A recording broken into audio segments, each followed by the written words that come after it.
राधा वल्लभ श्री हरिवंश। महाराज जी, आपके चरण कमलों में प्रणाम। महाराज जी, पहले मैं अपनी काल्पनिक दुनिया में जीती थी, फिर सत्संग से पता चला कि संसार झूठा है। तो इस बात को मैं स्वीकार अभी नहीं कर पाती। जब भी मैं स्वीकार करने का प्रयास करती हूँ तो बहुत ज्यादा घबराहट होती है, मैं डिप्रेशन में चले जाती हूँ। मतलब सह नहीं पाती उस हम चीज कह रहे को। झूठा क्यों मानो, सच्चा मानो। दो ही विषय है, सत्य या असत। असत में घबराहट पैदा हो रही तो सत्य है। देखो, सत्य वस्तु प्राप्ति के लिए हमारे शास्त्रों ने दो पद्धतियां अपनाई हैं, एक व्यतिरेक और एक अन्वय। है नहीं, अब नहीं वाली दवा काम नहीं कर रही, आपको परेशानी होती तो है वाली दवा काम कर लो। सब जगह प्रभु हैं। किसका प्रश्न है? अच्छा, सब जगह प्रभु हैं, है ना प्रभु? अगर नहीं पे हमें परेशानी हो रही, नहीं है नानात्व का। ये जो बाहरी वेश, बाहरी दृश्य, बाहरी जो चेष्टाएं, बाहरी जो हमें भाव दिखाई दे रहे हैं, एक स्वप्न की तरह है। बिल्कुल सत्य समझो। जब कभी किसी को बोध होता है, जैसे गोस्वामी तुलसीदास जी लिख रहे हैं, जे ही जाने जग जाए हेराई, जागे जथा स्वपन भ्रम जाई। ये भगवत तत्व को जब कोई जान जाता है तो संसार उसकी दृष्टि से हेरा जाता है, गायब हो जाता है। ये नानात्व क्या दिखाई देता है? बोले एकमात्र प्रभु जो है। ये जो नानात्व है, ये भेद जो है, ये माया का प्रकट किया हुआ। मैं, मोर, तोर, तय, माया। और जब भगवत भक्ति के प्रभाव से ज्ञान जागृत होता है, विवेक जागृत होता है, तो जे ही जाने ये जग जाए हेराई। तो दिखाई क्या दे रहा है? बोले जड़ चेतन जग जीव जत सकल राम में जानी, बंदों सबके पद कमल सदा जोरि जुग पान। अब घबराहट की इसमें कोई जरूरत नहीं। यदि हम व्यतिरेक सूत्र नहीं संभाल पा रहे हैं तो अन्वय सूत्र लगा दें। है, वही है, वही है।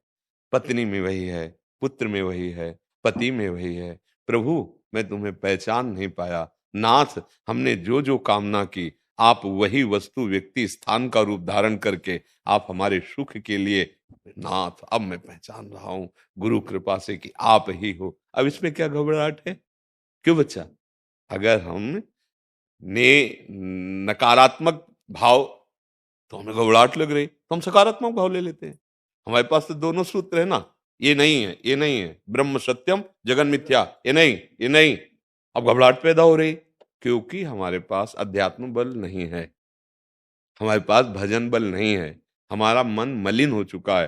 तो जिन विषयों को हम नहीं कहते हैं वही उसका जीवन है, तो घबराहट पैदा कर दिया। हाँ, अब चलो दूसरी तरह से लेते हैं। अब अगर इसको मिठाई पसंद है, ठीक है, हम मिथ्या नहीं कहेंगे, हम ठाकुर जी को भोग लगाएंगे और चक्क पवाएंगे, पाओ। लेकिन अब प्रसाद है ठाकुर जी का, भाव कर इसमें प्रसाद। प्रसादे सर्व दुखा नाम हानिर्षि उपजायते। वस्त्र मिथ्या नहीं, चलो प्रभु को अर्पित किया, पट प्रसाद भूषण उधरे, भगवान को प्रसादी करके वस्त्र धारण किए, सब कुछ भगवान को समर्पित कर देते हैं, भगवत स्वरूप हो गया। हमारे भगवत प्राप्ति में किसी भी तरह की कोई बाधा नहीं, बस हमको समझना है। वैद्य के पास हम जाते हैं, अपनी कमियां बताते हैं, कमजोरियां बताते हैं, वो हमें बल देते हैं। ऐसे सदगुरु वैद्य हैं, चलो ये दवाई सूट नहीं कर रही, ये दवाई लो, अब इसमें तो परम मंगल हो ही जाएगा। हम प्यार कर रहे हैं और हमारा गाढ़ा प्यार हो जाए। अभी हम प्यार कर रहे थे शरीर मान के, अब हम मान करके अपने आराध्य देव कि शरीर मंदिर में मेरे आराध्य देव बैठे, अब घबराहट की कोई सवाल नहीं। फिर भी घबराहट करे तो अब वो फिर दंड का अधिकारी मन है, राधा राधा राधा, अब तेरी सलाह नहीं मानेंगे, फिर हमारा मंगल हो जाएगा। मन जो है वो अभी विषयी मन है ना, तो ये भगवान की तरफ चलने में घबराहट पैदा करता है, क्योंकि इसको निर्विषय होना पड़ेगा, इसलिए डर रहा है। यद्यपि यही आगे चलकर जहां सुख पाया भगवदानंद का, फिर तुम्हारे हटाए नहीं हटेगा प्रभु से, क्योंकि अनुभूत विषय हो जाएगा ना। मन को अनुभव, निज सुख बिन मन होई कि थीरा। अब उसको जहां आत्म सुख मिला, अब वो बार नहीं भागेगा। जैसे निर्मल विशाल मृदु शीतल जलाशय के प्राप्त होने के बाद छोटे छोटे गड्ढों की स्मृति भी नहीं रह जाती। ऐसे परमानंद स्वरूप भगवान का आश्रय लेने पर, उनका आनंद प्राप्त होने पर ब्रह्मलोक तक के भोगों का भी त्याग हो जाता है। अब घबराहट का कोई प्रश्न ही नहीं रहा। इसलिए नाम जप करो, सब में भगवत भावना करो, मत मानो मिथ्या। वो सत्य है और वही सब रूपों में है। जब सृष्टि नहीं बनी थी तब वो थे, तो अब सृष्टि के रूप में कौन है? वही है। ये सिद्धांत समझ लो। अच्छा, क्या होता है ये जो व्यतिरेक पद्धति अपनाई गई है? नहीं, क्योंकि हमारा राग है शरीर में, तो अब राग रहित होकर वैराग्य भावना में फिर जो ज्ञान होगा, तब वो यही बात अनुभव में आएगी कि सब कुछ वही है, सब कुछ वही है, आना यही है। पर वो व्यतिरेक इसलिए लगाया जाता है कि हम लोग बाहरी फंसाव में फंस गए ना, शरीर राग में फंस गए, तो शरीर राग से वैराग्य की तरफ, और वैराग्य से जो बोध हुआ तो पता चला जिससे हम वैराग्य कर रहे थे वो भी वही है। किंचन मात्र कुछ नहीं है, सर्वम खलविदम ब्रह्म।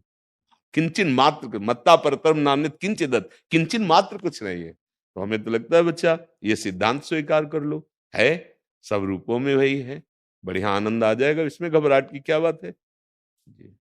महाराज जी, एक थोड़ा सा प्रश्न मेरा इसी विषय में। जी। लीला चिंतन में तो बहुत आनंद आता है, कथा में भी दास जाता जगह जगह, लेकिन भजन माला का नहीं हो पाता, ये क्यों? हाँ, जैसे ये चद्दर है ना, इसके 4 कोने होते हैं, नहीं होते? तो चारों कोने से पूरा चद्दर है। ऐसे नाम, धाम, रूप, लीला, ये भगवान की चारों एक ही चद्दर है। अगर हम रूप चिंतन में है तो भगवान में है, लीला गायन श्रवण चिंतन में है तो हम भगवान में है, नाम जप में है तो हम भगवान में है, और धाम की चिंतन में है तो हम भगवान में है। चारों हमारी उपासना के एक खंभ हैं, नाम रूप लीला धाम।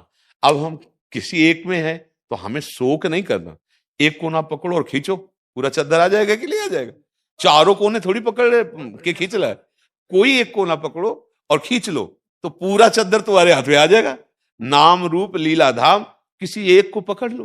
देखो, लीला श्रवण मात्र से इतनी सुंदर उदाहरण है इसमें भागवत में, धुंधकारी जैसा महाअपराधी कोई अन्य साधन नहीं, पर एकाग्रता पूर्वक सुना, ये जड़ गांठ बांस की फट गई, फिर यहां हमारी अज्ञान ग्रंथि क्यों नहीं खुल जाएगी? और कुछ साधन नहीं बना, केवल भागवत सुनने मात्र से विमान आया और बैठकर हरि रूप होकर चला गया, कोई अन्य साधन नहीं। मथुरा की ब्राह्मणों की पत्नियां जो याज्ञिक ब्राह्मण थे, कोई अन्य साधन नहीं, केवल वृंदावन की मालिनी पुष्प ले जाती और चर्चा सुनाती कन्हैया की, तो भगवत साक्षात्कार हो गया। रत्नावती जी, कोई साधन नहीं, दासी केवल वृंदावन बिहारी जी के नाम और रूप लीला की बातें सुना सुना के तो, और वो भक्त भूप हो गई रत्नावती जी। तो भगवत लीला चरित्र ये निश्चित भगवत प्राप्ति करा देता है। बस ये है कि संसार का चिंतन न होने पावे, इसलिए किसी एक को पकड़ो और उसे अनन्य चिंतन में लाओ। अनन्य चिंतन, प्रभु की लीला के श्लोक है, प्रभु की लीला के पद है, गुनगुनाते रहो। लीला चिंतन, लीला गायन, लीला श्रवण, इतना देखो सिद्ध पुरुष क्या करते हैं, यही करते हैं। सनक सनंदन सनातन सनत कुमार है ना, हाँ, आशा व्यसन बसन अति नहीं, रघुपति चरित होए ता सुने। एक प्रवक्ता बन जाता है और 3 श्रोता बन जाते हैं, और अनवरत चलता रहता है नाम जप, भगवत कथा। अच्छा, भगवान शंकर जी क्या करते हैं? उमा जी बैठी उनको सुना रहे, और या तो समाज